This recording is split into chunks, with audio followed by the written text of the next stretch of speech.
Georgia peach tree, picking sweet tweet behind the scenes, running down your beach. Body flooding me, feeling up to my teeth. I looked over to the left. I think we should let it rain tonight.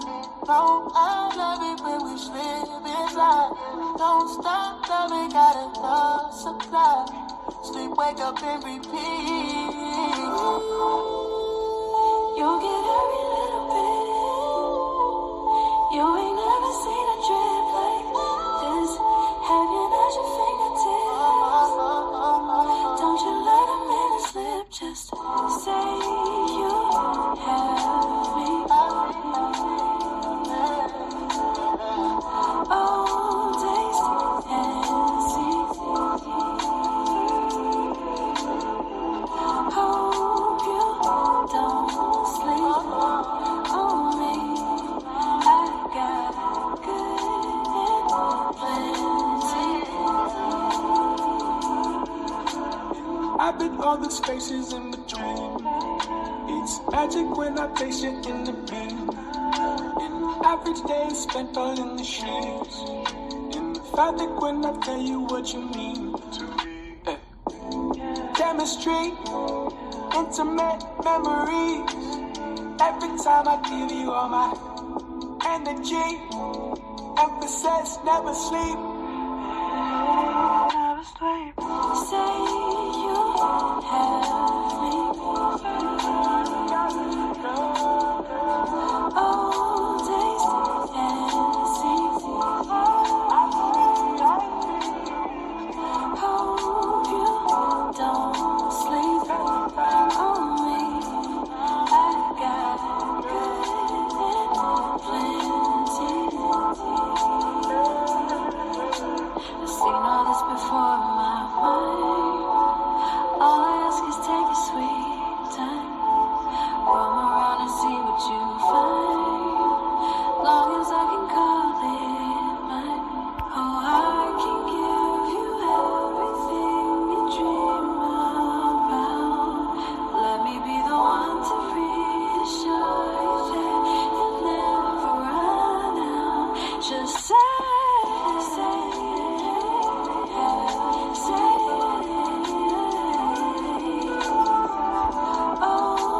Copyright disclaimer.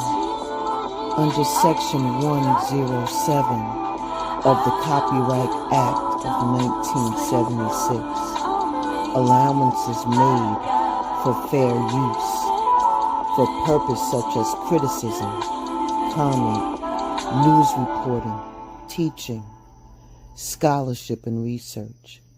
Fair use is a use permitted by copyright statutes that might otherwise be infringing. Non-profit, educational, or personal use tips in the balance of the favor of fair use. Welcome to Blended Healing. Your core motivations is based upon different types of personalities. I am not sure about you, but a lot of people go through life assuming that everyone has the same major motivations. And we all crave success, and sometimes we're often not too sure about people who don't crave success. We all primarily seek out love and connection, and we shake our heads at people who are more reserved and just rather govern themselves. But when we are cautious and reserved, we really just don't understand why people who are impulsive and risk takers, we don't understand that. The motivations around your personality is what we're talking about today. It forms a foundation of so much of what we do, what we say, and what we're looking for in life. But we all have different primary motivations. While most of us want success, love, integrity, and support, we all kind of fixate on one thing over another. And we get into this stage where we're on autopilot, dead focused, as we move ourselves towards this thing that we really, really want to have, you know? So if we can understand what our motivations are and the motivations of other people, we can make better sense choices. And we can also help others to make their sense of choices. We can also have more understanding, some more empathy, which helps when people that we love is going through a hard time or need support.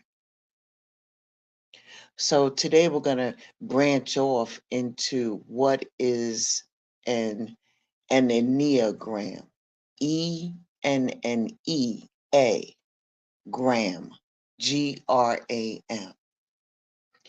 And there is a 9-point geometric shape of what an Enneagram is. And we're going to go over that today.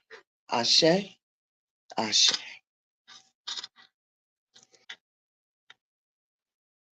Have you ever felt like something inside of you was missing? Like there's a need that was never met or a message that you needed to hear, but you never heard it? Do many of the decisions in your life stem from instinct out of a sense of fear, anger, or shame? All of us are driven by certain core desires, fears, and longings that are hard for us to speak about. All of us are trying to compensate for the messages and the needs that were not met for us in our childhood. What is an Enneagram? An Enneagram is a typology system, which is meant to show each of us the roots of many of our driving desires, fears, and coping mechanisms. On the screen here that you're looking at is a diagram of what an Enneagram looks like.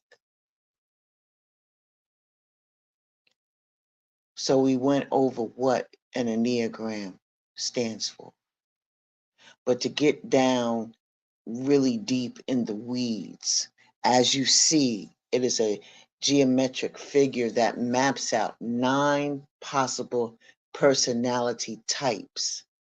And then what it does is it draw a line to the different interrelationships that we have.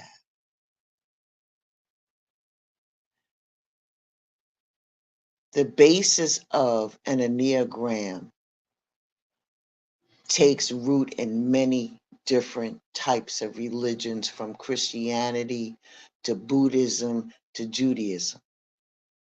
And with that being said, it is not a religion. It is not a spiritual philosophy. The Enneagram is about self-knowledge and understanding. It's about recognizing our core drivers as well as the impact of our experiences, our motivations, our attitudes, and our fear. And according to the theory that is behind an Enneagram, we are born with a dominant type from 1 through 9. And people don't change types. And the numerical rankings of the types have no significance. 9 isn't better than 1, and 1 isn't better than 9. It's just a way of how we can associate them in regards to just numbering them, knowing that each point on the Enneagram is a number. The other part of it is that there's considered 3 centers.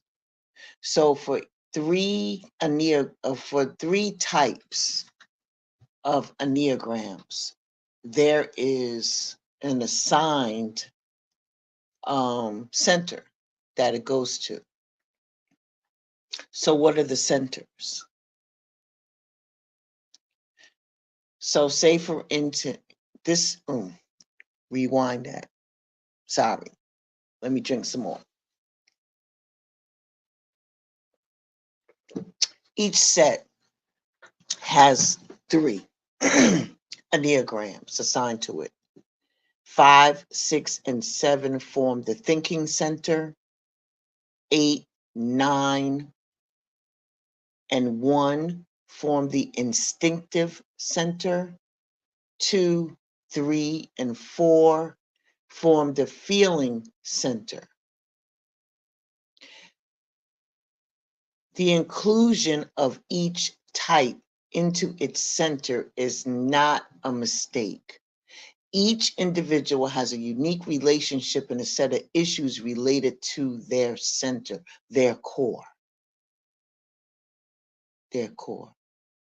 The centers are important in that they show us one of the strongest unconscious drivers of each of the personality types. Okay? Whether it's emotional anger or rage or fear or shame or even love and stuff like that. You get it? You got it? You get it? You got it? All right, good. So let's go in. This is going to be interesting. I was very interested in that because I was like, you know what? I think my peoples is going to like that. They're going to like that. They're going to like it. What you think? What you think? Okay, so let's get to it. The first Enneagram or personality is the reformer. The reformer. The reformer and is linked to the romantic, which is stress, resource point, and it's also related to the epicure, which is your heart security point. And the center that is involved in is your primary center, is the body. So all these personalities are related to the body. Number 1, type 1 personality is a person who is determined, idealistic, and principled. They are driven by a strong sense to improve the world and root out corruption. They have a strong sense of right and wrong and are extremely hard on themselves when they make a mistake. They tend to be organized, structured, and a perfectionist. And underneath all of that, they're hardworking. They are principled people by nature, but they can also be propelled by a sense of anger. However, they feel like they must suppress their instincts and anger in favor of what is right and good. Type number 2, the helper. The helper is connected to number 4, the romantic, and it's also aligned with the protector, which is number 8. Number 2 type, the helper. These types of people are devoted, giving, and self-sacrificing. They tend to be generous and warm and are frequently aware of the needs and the emotional dynamics of other people. They want to feel needed, to take care of people, and to feel a sense of camaraderie and affection with others. They may struggle to take care of their own needs because they become so consumed with taking care of other people. They tend to suppress their anger, looking outside of themselves for affirmation and value. They tend to reject their true feelings in order to feel and be seen. And they are entirely loving. Enneagram type number 3. They are considered to be the achiever. The achiever is connected to number 6, the loyal skeptic, and it's also connected to number 4, the romantic. No, I'm sorry. It's also connected to the number 9. Okay. So here you go. The achiever. The achiever is motivated by success and accomplishment. They are by nature competitive. They're charming, they're adaptable, and they are very ambitious. The achievers want to gain status and personal advancement and are usually good at presenting themselves very well. They want to distinguish themselves from others by mastering their strengths and their abilities. They strive to be the best that they can be, but this can lead to workaholism and chronic dissatisfaction with where they are now. They tend to suppress their feelings in order to make a favorable impression on others or to be more effective. Type number 4, an Enneagram 4. Enneagram 4 is the individualistic person, the individual, being an individualist. I'm sorry. And they are connected to the perfectionist, which is number 1. And they're also connected to number 2, the giver. Ashe? The individualists are sensitive. They're self-aware, they're creative, and they're often quiet. They believe in being emotionally honest and true to their values and their beliefs. They tend to withhold a part of themselves from others and often feel misunderstood. They hate the idea of being ordinary, yet they sometimes become jealous of ordinary life. They spend much of their time invested in the internal mental landscape. They often have a rich imaginary world that they long to express either through art or lifestyle changes. So they're artistic. They tend to underexpress their feelings, showing it directly through art or how they live aesthetically. Okay. Number 5. Number 5 is the investigator. Number 5 is the investigator, and they are correlated to number 8, the protector. Number 7, the epicure. Okay. All right. The investigator, type number 5, are skeptical, they're curious, they're innovative, and they're independent. They like to be wrapped up in ideas and theories and enjoy discovering new insights. They tend to appear detached yet intense and can veer towards isolation. and being an eccentric. They tend to look at things from new perspectives and see the world in a unique and original way. They tend to over-express and they overthink. And what they end up doing is substituting their thinking for action and for doing. They may become obsessed with complex thoughts and struggles to bring any of their ideals into fruition. Ashe? Ashe. And Enneagram number 6 is the loyalist.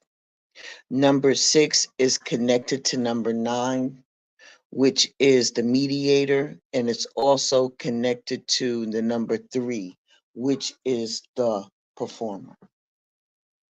And number 6, being a loyalist, they are responsible people. They're skeptical though. They are security orientated type of person. They tend to be hardworking and cautious, always trying to create a safer and more secure future. Some do this by seeking community and going along with traditions, while other people in the community may shun that, but they hold on to tradition because they feel like they can't trust anything else but that. They tend to feel that they can't truly hold on to anything or take anything for granted. So what they do is they seek some kind of security that always seems to be elusive to them. They tend to have a deeply rooted sense of fear at the center of their personality, which can cause them to become more evasive, anxious, and suspicious. But when they are healthy, they can be deeply insightful, protective, and generous. Enneagram type number 7 is the epicure or the enthusiast. The enthusiast is connected to number 5, the observer, and it's also connected to 1, the perfectionist. The enthusiasts are people who are energetic, they are enthusiastic, they're spontaneous, and they are usually driven by a sense of adventure and playfulness. They desire to make the most of each moment and experience new things. They are usually busy and active, trying to keep themselves occupied with as many possibilities as possible. They're impulsive. They're fun-loving, which puts them at the center of many social events. When they're not being mature, they could be very scattered and they love attention seeking. What they tend to do is under-express what they are thinking. They leave their train of thought incomplete, or they get distracted by new thoughts and activities on a regular basis. Type number 8. Type number 8 is the protector or the challenger. They are connected to the observer and the number 2, which is the giver. They are self-confident, assertive, and protective. They are determined not to be controlled by other people, and they put their trust in their own instincts. They want to get the most out of life, and they hate being in the positions of being subservient. And because of that, They are often drawn to running their own business and working independently. They want complete self-reliance, and they can sometimes feel like outlaws in a world full of rule followers. They tend to overexpress their instinct. They move on hunches and reactions and can do so without stopping to see the consequences. And lastly, number 9. Number 9 is the peacekeeper. The peacekeeper. Number 9 is associated and linked to the skeptic and also the performer. They are easy-going people. They're supportive and conscientious, and they are skilled at creating harmony wherever they go. They seek stable lives and enjoy simple pleasures. They are usually very friendly and very easy to get along with, and they are unlikely to attempt to control other people. They have a strong faith that everything will work out, and they approach life with easy optimism that many are drawn to. 9s tend to deny their anger and instincts because they feel threatened by them. They tend to avoid dwelling on any negative feelings and emotions, instead of preferring to focus on their relationships and their immediate environment. Ashe, Ashe. So what number or in Enneagram do you think that you are? I don't want to linger on this too long, but I did want to bring it to your attention that there is other things out there to explain why you do the things that you do and what your personality types are, even though it can be different things. Like, say, for instance, there is so much more. When you look at those diagrams, you'll see the words wings, or you see that they're connected to other types, which is what I was pointing out. And there's different directions of integration when you look at the diagrams that I saw. Go back, rewind it, look at it, study that thing. The Enneagram can tell you the reasons why you make a lot of your decisions that you do. And it can show you how you behave when you're spiraling out of control, as well as what your tendencies are when you're being mature and well behaved. So how can you find out what your Enneagram type is? I'm going to let you know.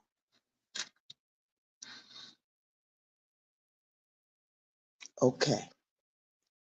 So for you to know what your number is, I have a math equation that can help you. But it's some work that have to go into it and for me to explain what it is. So guess what? You got to tune back in. Because I really gonna need your attention. I just explained to you what your Enneagram is and what the numbers are, but now we got to get into the weeds so you can figure it out. I am kind of shocked, but I'm not shocked about what my number is. I am like, yeah, it's on point though. It's definitely on point. So, with that being said, I'll share with you the next time. But make sure when we meet again, when you see it come up, part 2, make sure that you get yourself a pen and a piece of paper so you can write this down so you can come up with your number. Ashe? All right. Y'all be well, stay safe. Ashe and deep bow. Stay tuned for part 2. This is exciting and it is on point. You will be pleasantly surprised and maybe a little embarrassed about what number that you might come up with, but you never know, right? All right. I'll talk to you all very, very soon. Maybe I'll come back today. Nope. I'm going to come back the following day. How about that, boy? All right. Be well. Talk to you soon. Bye.